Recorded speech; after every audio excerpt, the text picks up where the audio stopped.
Ce soir, pendant le concert, vous allez avoir de très beaux textes. D'ailleurs, j'ai un court extrait de Mohamed El Harak, qui est un grand soufi de Tétouan, donc au Maroc, et qui a fondé la Voie de la Beauté. J'ai répandu l'encens en proférant son nom, par amour éperdu, en hommage à sa gloire.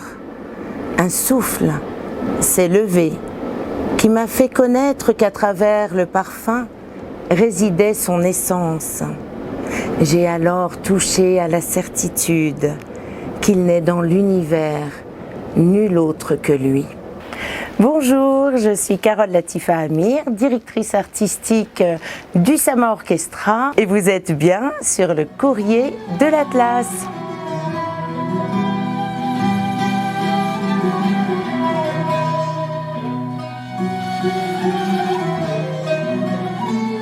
Mon parcours est assez diversifié parce que j'ai beaucoup voyagé, mais en fait il y a une unité qui est autour de la beauté et de toutes ses expressions, du soufisme en particulier, qui est donc le cœur de l'islam, la mystique de l'islam. Aujourd'hui, plus particulièrement, la direction artistique d'un groupe qui s'appelle le Sama Orchestra. J'enseigne le soufisme et plus particulièrement à partir de l'enseignement spirituel de Rumi. Et j'essaie, par rapport à nos activités, de préserver, de faire rayonner ce patrimoine du soufisme. Le Sama Orchestra a été fondé l'année dernière à l'Institut des cultures d'islam et en collaboration avec la Maison des cultures du monde, qui est un grand expert du patrimoine culturel immatériel.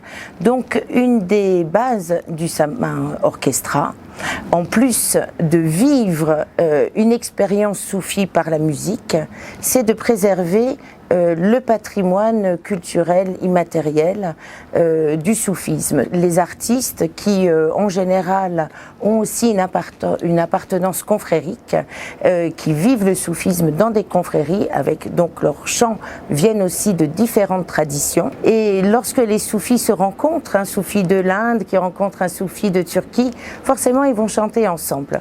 Donc on retrouve en fait cette notion de réunion. Ce spectacle, justement, ce soir, en l'honneur du prophète Mohammed, sallallahu alayhi wa sallam, d'un moment particulier qui est le Mawlid, donc la célébration de sa naissance, le Mawlid an-Nabawi.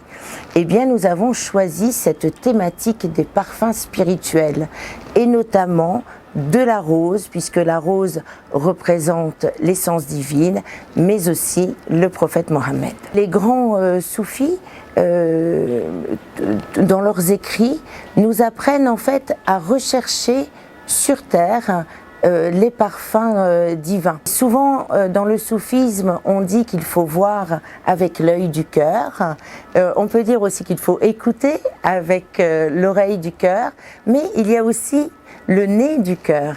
Donc pour retrouver ces parfums ici-bas, qui sont une théophanie, que l'on appelle Tajali en arabe, il faut aussi purifier son être et développer en soi aussi tous ces beaux parfums.